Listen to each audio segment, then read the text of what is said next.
Um, at the time of the August 1972 telephone call, 29th of August 1972, when you're listening in with Roger Barth, first question I have is, why did you decide to bring Barth into the meeting with Secretary Shultz? Because by that time I was convinced that Roger was spying at IRS for the White House and that I was being pressured to do something that shouldn't be done. And I wanted to confront the secretary with the source and say, we can't do any more. I wanted to clean it up. It's a long time ago, but can you recall what it was that convinced you that Roger was a spy for the White House?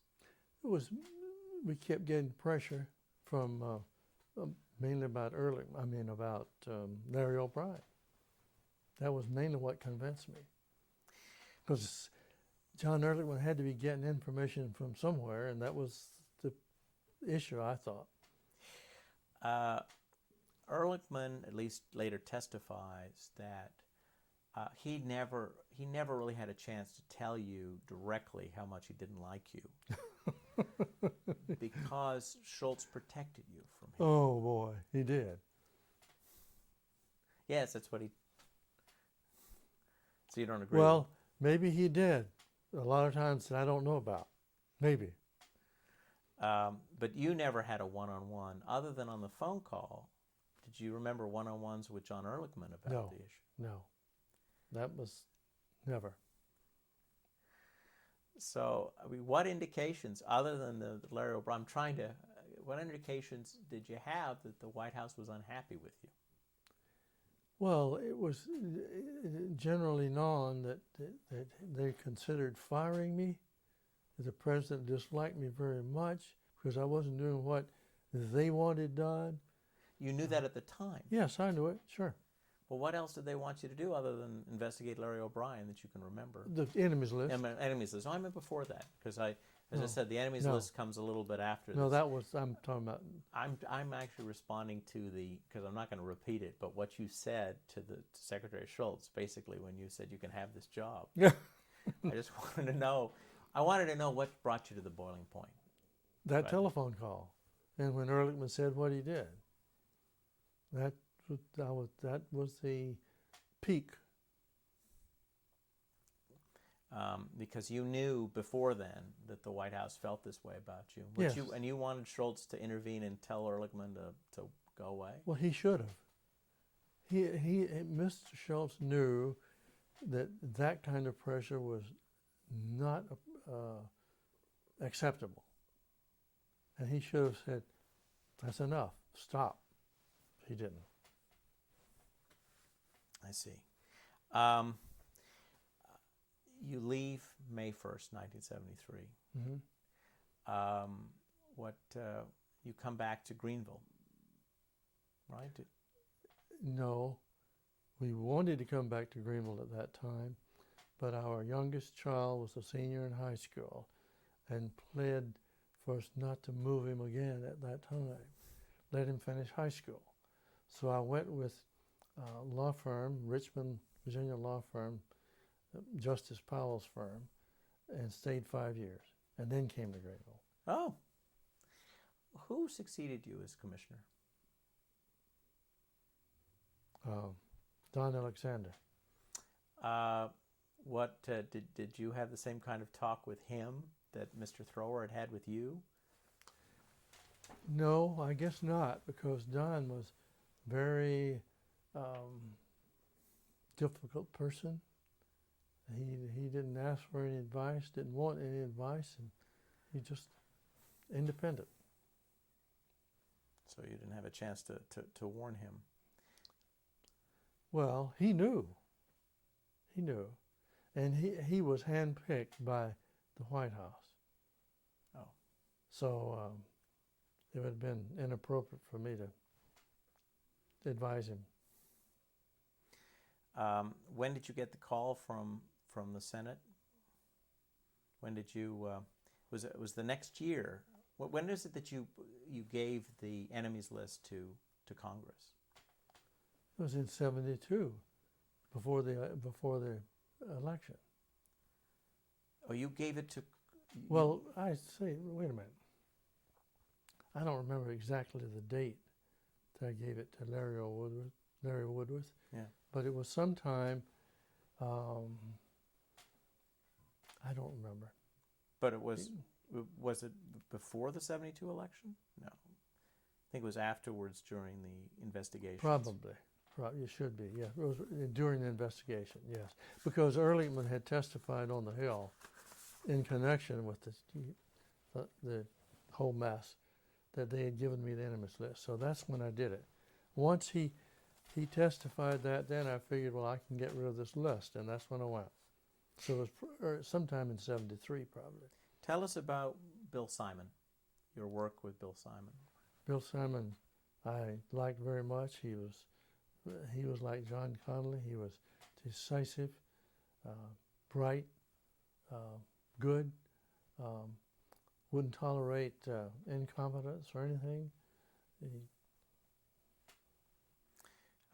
Because that's there's a story that when, and this might jog your memory, when the IRS investigators wanted to interview Bibi Rebozo, the president's friend, you had talked to Bill Simon, and Simon said you should tell Schultz, and you should write a memo to Schultz, and because he's going to be meeting with the president at Camp David. So you wrote a memo and you gave it to Schultz, and you don't hear anything from Schultz about this. So you go back to Bill Simon and say, I didn't hear anything. It's 2 weeks later. And Schultz does not okay this interview until just before you leave. Mm-hmm. But your sense was, again, from your testimony from documents, that the IRS had every right to interview Bibi Rebozo, but that you wanted the secretary to green light it because this was a particularly sensitive case, and it took him quite a few months to green light it. But Bill Simon was your ally in trying to get this to happen. So that's why I asked you about your relationship with Bill Simon. I don't recollect all of that, but let me say this. I did, while I was at Justice and IRS, on sensitive cases, I tried to let people know that this is coming. So I'm not surprised, but I don't recall all that. Please tell us, before your relationship soured with him, tell us about your friendship with John Dean. Well, he was at Justice when I was there, he was not in a sub-cabinet role, but he was there and just worked as a lawyer in Justice and did his job, and everybody liked him. I liked him. I didn't think he should be counsel to the president. He was too young, too inexperienced. You've used that term for Roger Barth too. Does it imply too susceptible to pressure? No, I didn't mean it that way. I didn't mean it that way. But you know, a person that's going to be counsel to the president should have a broad background and wisdom. And I don't think John, at that age, had it. I think it was in your testimony, or it may have been Schultz's, that when you talked to Ehrlichman in August of '72, you had the feeling you had been backdoored. And I guess that means Roger Barth. Mm-hmm. Okay, that's why the information was going. Right. Tell us about a guy named Frank Geibel. He was the assistant commissioner of inspection. Do you remember him? Geibel? Yeah. That doesn't. I may be mispronouncing it. How is it spelled? Geibel. He was the gentleman that Barth would go to get information on tax returns. Because I don't really recall him. Because I think my understanding of the investigation later is that you only learned, as a result of the Senate investigations, of the kinds of tax information that Barth was actually acquiring for the White House while you were commissioner. Right. That it was That's only right. that at that point that you realized that he had wired the system to get Right. information. Tell us now, what was standard practice regarding tax information? What actually could the White House, in a standard way, ask? What kinds of information could the White House properly ask for in this period? Well, as I indicated earlier when I was asked about Larry O'Brien, did he file returns? There's nothing wrong with checking to say yes, returns were filed. But as to details on the returns, no. So the White House, in a normal course of events, White House could not ask for a return and read it. No. Normally, that's right. So that the returns are supposed to be private, That's right. except for the use of the IRS. That's right. What is a full field investigation? Full field investigation is one where the agent or agents go out and interview the person, check their books and records, interview others that might be, customers or something. Just do a full investigation, full field investigation. And that's the same as an audit, is it? Well, an audit may be, they may audit a return and never see the taxpayer. So it wouldn't be but a field investigation, they're going to interview the taxpayer and his customers and clients and things and check everything. But an audit may just be a review of the tax return. And the decision to audit in this period was made by a group. Again, I want to know exactly what the standard procedure was in this period. The triggering of an audit, was it if you received an anonymous tip, would that trigger an audit in this period? It might. It depends on what the tip was. If the tipster gave us name, address, and allegations as to what's happening, it might trigger an audit. It might or it might not. It depends on the substance of the tip. I see. Was there some kind of? I'll just wait for the.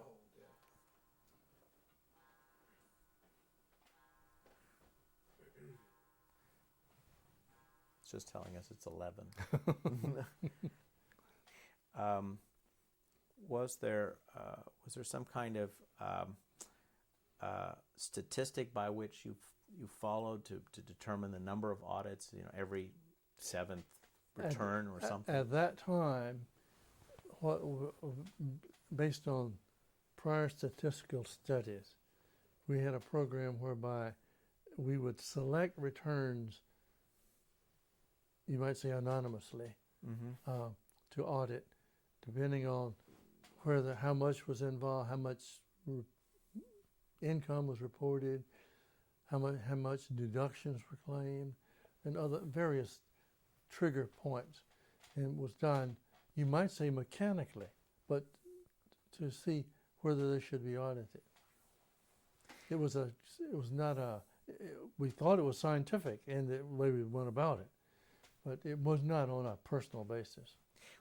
And what would happen when a famous person's return sort of turned out to be troublesome or required some further investigation? Would that be the sort of thing that would go right up to the commissioner? You'd hear about it? No, not necessarily.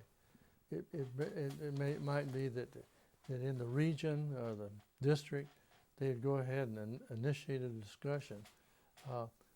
If the person, if it were a very sensitive person, say high up in the Congress or something, they might, through the sensitive case report it so I would know about it. That's all.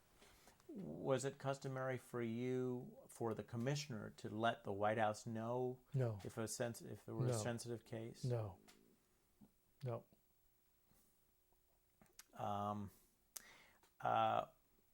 What if any protections came about later as a result of this whole period? Do you know of any changes that occurred to beef up the power of the commissioner of IRS to make him or her more independent as a result of your experience No, in this period?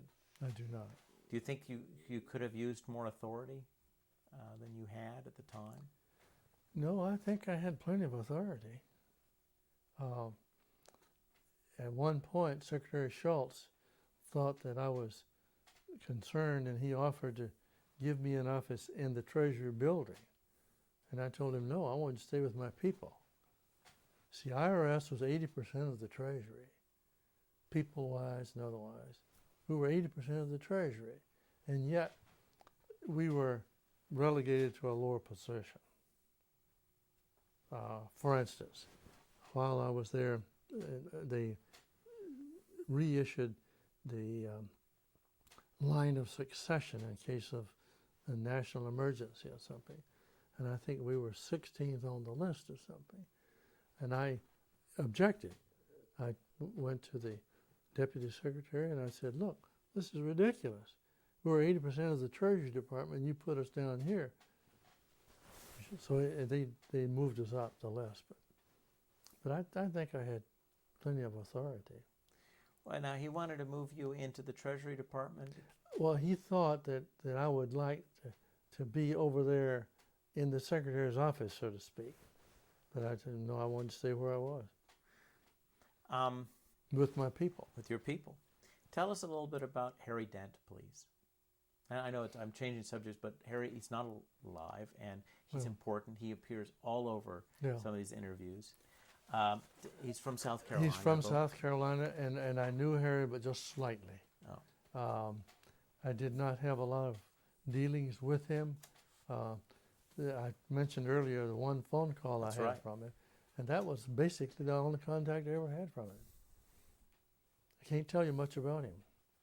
So you're clearly not you were clearly not political in South Carolina. No, I was a member of the Republican Party, local party, but I was a tax lawyer is what I was, and I got invited up there because of that, because of Gene Bogan and John Alexander knowing me as a tax lawyer, not as a politician. No. You left before the end of the administration, but I'm sure because of the investigations you were observing. What did you think as the Watergate scandal became fully revealed? What did you think of what you were seeing? I thought it was very distressing and utterly ridiculous. And there was no need for it. He was going to be reelected, and they were just doing all those things, trying to make it unanimous, you might say. And I thought it was just totally wrong. While I was still in Washington, I don't remember whether I had left the government or not, I received a phone call from someone, I don't remember who, I think in the state of Oregon. And this man said that he was distressed by this whole thing. And he said to me, Mr. Walters, did anything at all good come out of Watergate? And my response was yes, by golly, it did. We got rid of a president, a vice president, and several top officials, changed the government, all without firing a shot. Terrible price to pay, but that happened. Did you associate some of the pressure that you had felt with these events, these Watergate events, in the sense that there were that the White House had viewed too much through a political lens? I mean, did you see some connection between your own experience, unhappy experience as commissioner, and what ultimately led to the resignation of the president? Sure, it was part and parcel of the whole canopy, you might say. Very unfortunate, but it was part of it. And as I mentioned earlier, I was a target in the grand jury for allegations that IRS might have done something. And I insisted on testifying before the grand jury against my lawyer's advice. But I wanted to tell the truth, and I wanted them to see me and hear me tell the truth. And I did. Well, perhaps under another commissioner, the story might have been different. Possibly. Um, But you know, let me say here, if you stop and think about it, our tax system is the very basis of our form of government, our whole Republican form of government. It's the very basis of it. Now, they collect a little money on the side, but most of the money comes through IRS. And if it's not done soundly and properly and gets screwed up, we'll have a real problem.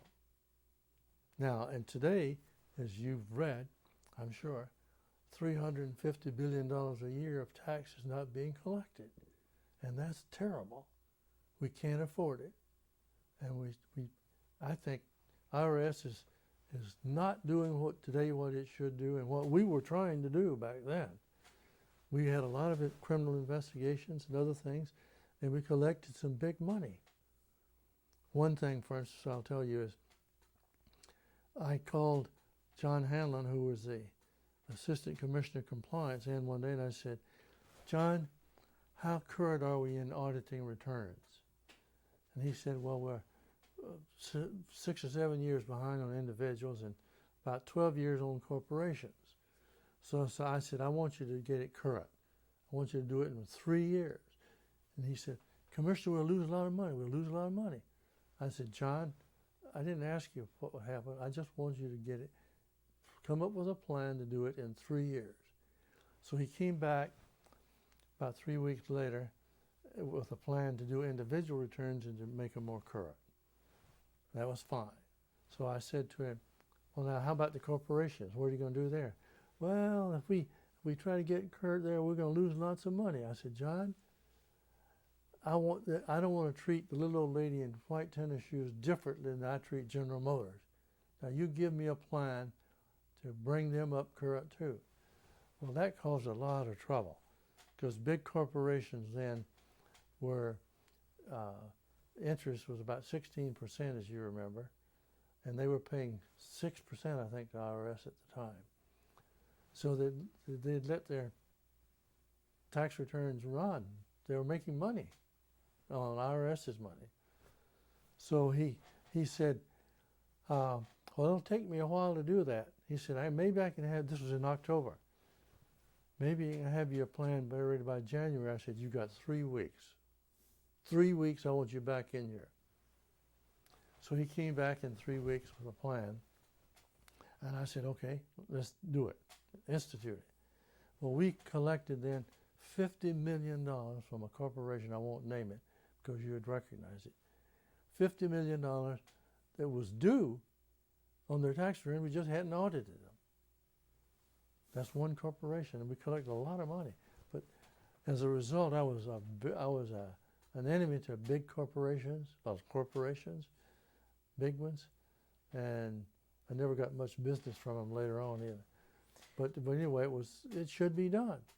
And we were also doing a lot of criminal investigations, individuals as corporations. We put some people in jail, corporations, and their executives. But I don't think they're doing that today.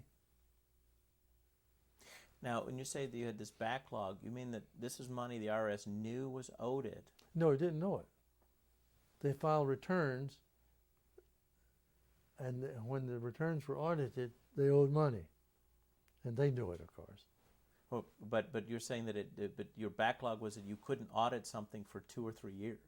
Well, I'm saying if we in large corporations, sometimes it was many as 12 years. So you were still auditing returns from the late 50s? Yeah. No, we were behind, and we brought it up to date. And I think that's what should happen. After your grand jury testimony is supposed to be secret, but after you probably isn't today. Did you? How were you treated by? How were you treated by the Republican Party after this experience in the Nixon White House? Well, I have received no different treatment after while I was there, and since I've been out, it's been independent. I've just been a normal citizen. So I haven't noticed any change. Well, I just wanted to know if there were some people who, well, Question. yeah. Well, I'm sure there are. Roger Barth, I'm sure, if he's still living, would consider me a bad guy. And maybe others are like that too. I don't know. Well. But I've been able to sleep at night because I think we did what was right in every case. Let me tell you about one case that happened at Justice. When I went there, there was a case, and I shouldn't name names here. I don't know.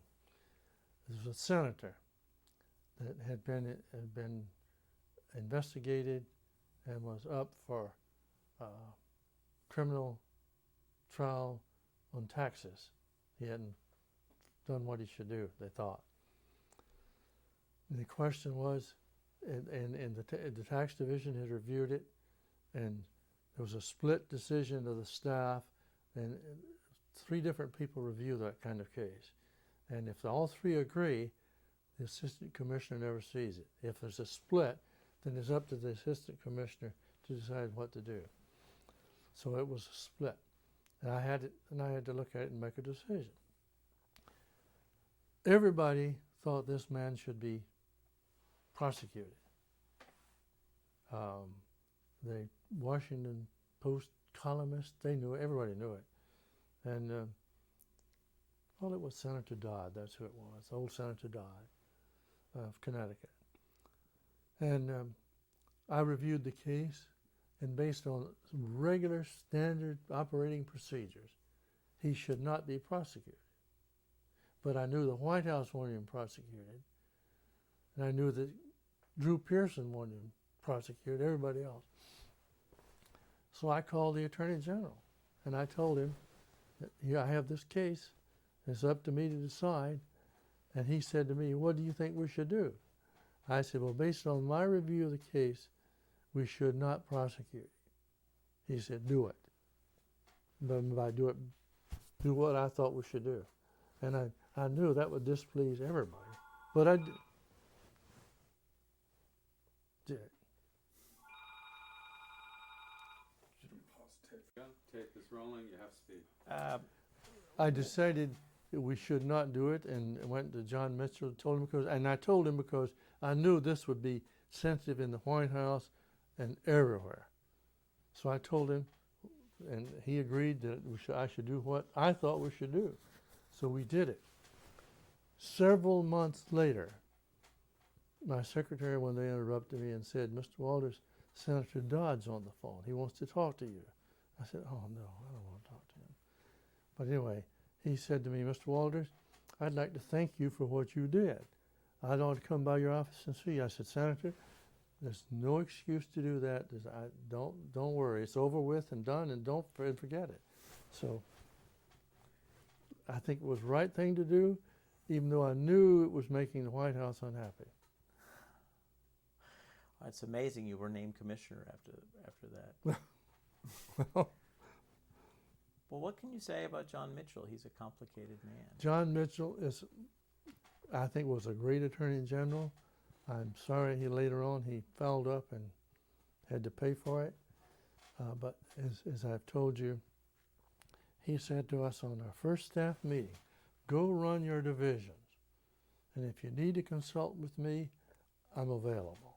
But I'm not going to bother you. And every time I consulted with him on sensitive cases like the one I just mentioned, and told him what I thought we should do, and that was usually because I knew it was going to create waves, he said, do what you should do. Every time. Now, let me say also, I was not alone, but because Dean Griswold, who had been the holdover Solicitor General from the prior administration, Democrat administration, he had the same experience. He told me that not once did John Mitchell try to change his mind as to what should be done. Griswold was the Solicitor General. Yes, he was Solicitor General. And let me say, John Mitchell was a good man, a fun man. We enjoyed him, and I regret very much he got into trouble, but he had to pay for it.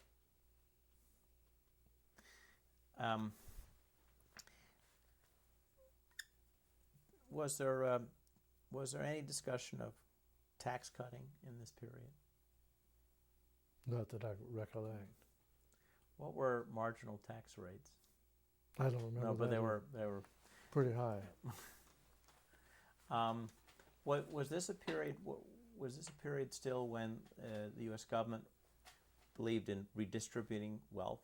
Was that the structure? Was the tax system structured in a way No. to? I don't think so. No.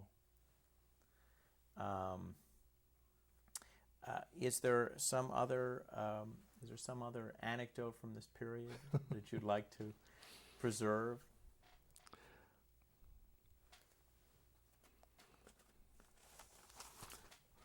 The only thing I can think of is that both at Justice and at IRS, when I first went up there in '69, my friend, mainly tax lawyers around the country, said to me, whatever you do, move things along. Don't let them drag out. So at Justice, I took the position that we ought to move things. And I was told by people in the division, well, we're gonna lose some cases. And I said, look, if we lose something, if we make a mistake, somebody will correct it. Let's just don't do it twice. But let's move things. And I insisted on doing that. So when I got to IRS, frankly, the top staff had been there a long time. Assistant commissioners had been there, some of them almost 20 years. And I decided to get control of IRS, I had to do what I had done at Justice, and that is shake it up. So how to do it? Because you can't fire civil servants, so to speak. So I decided that one way to do it is to take the position that we ought to have closer coordination with the field and the national office. And that meant some of the people in the national office go to the field, and some of the people in the field come to Washington. That didn't go over too well. They didn't like it because they didn't want to go. And I could understand that. But nevertheless, I decided that's what I was going to do. And I did. And I got 2 or 3 assistant commissioners left, and that was fine. I had one who was a friend of mine, had been for years. And I tried to get him to take other jobs and do different things, and he wouldn't do it. So, but in any case, we shook it up, and I took the position there. Let's don't lollygag.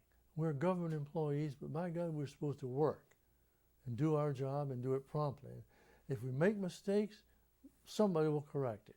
If we don't correct it, the judge or somebody will correct it. So let's move the cases. And that's why I told John Hanlon, make those plans and let's get these audits up current. Last couple of questions which I discovered. One, did you ever interact with either Pat Buchanan or Tom Charles Houston? They were both investigating the issue of foundations and whether they should be tax exempt. No. Do you recall any concerns about President Nixon's tax returns when you were there? I do not. No. So that was an issue that arose after you left. I guess so. Well, Mr. Walters, it's been a pleasure and a privilege talking to you. And thank you for participating today. Thank you. I hope that what I've said is helpful and not too harmful. But I've been very honest with you. Use language that I ordinarily don't use.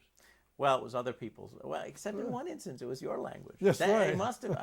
That's why I pressed you so hard about that. That was very strong language that you used with I know. Schultz. That's right. And I meant it then, and I still mean it. I think many people would say thank you for staying in your job as long as you did. I paid for it. You did? Well, I paid for it in that went bankrupt doing it because, as I say, with 4 children in college at the time, and making the most I made was $41,000 at IRS, and you can't live in Washington on that and support a family of 6.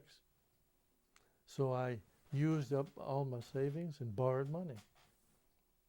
And as I said earlier, large corporations haven't flocked to my door because I hurt some of them. The one that paid $50 million, I'll bet you $1, they wouldn't even let me in their front door. But they owed it. Yeah, they owed it.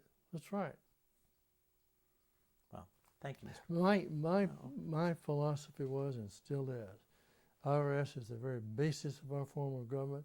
It better be run right, without regard to politics or anything else. Run it right. And if you don't, sooner or later you're going to.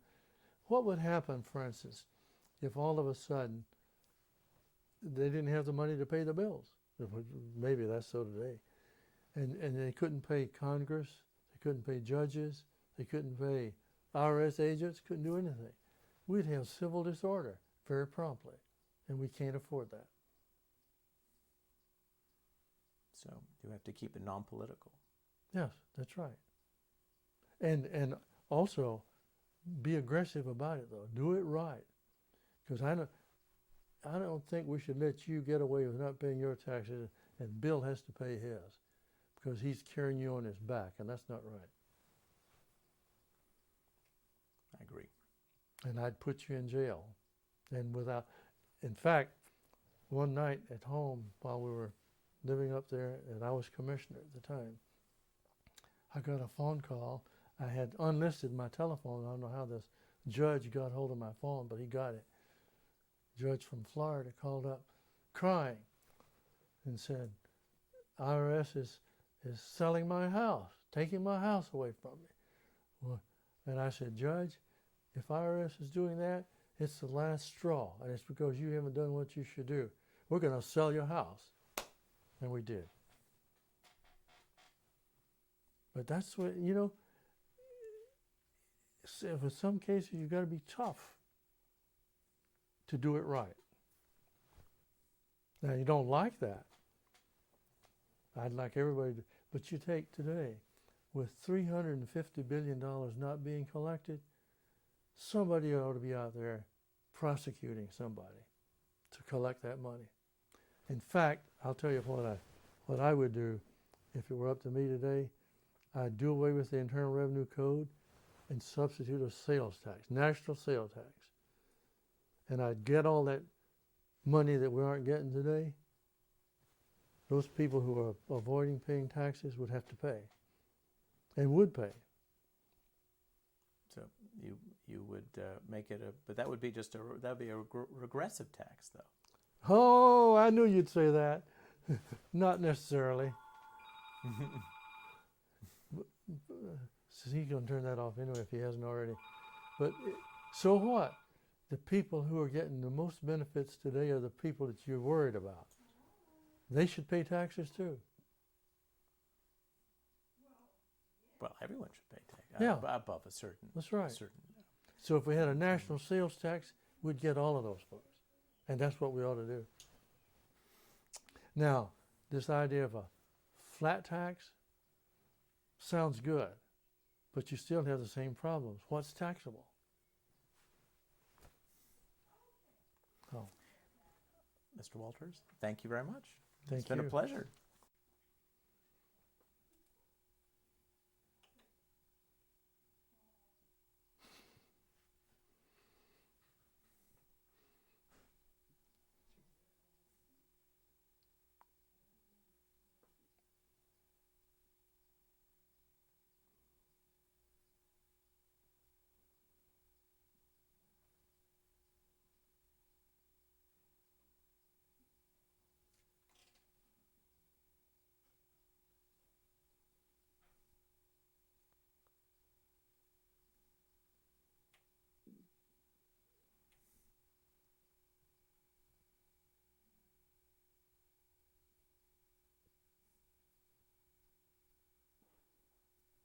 That should give you plenty. Okay.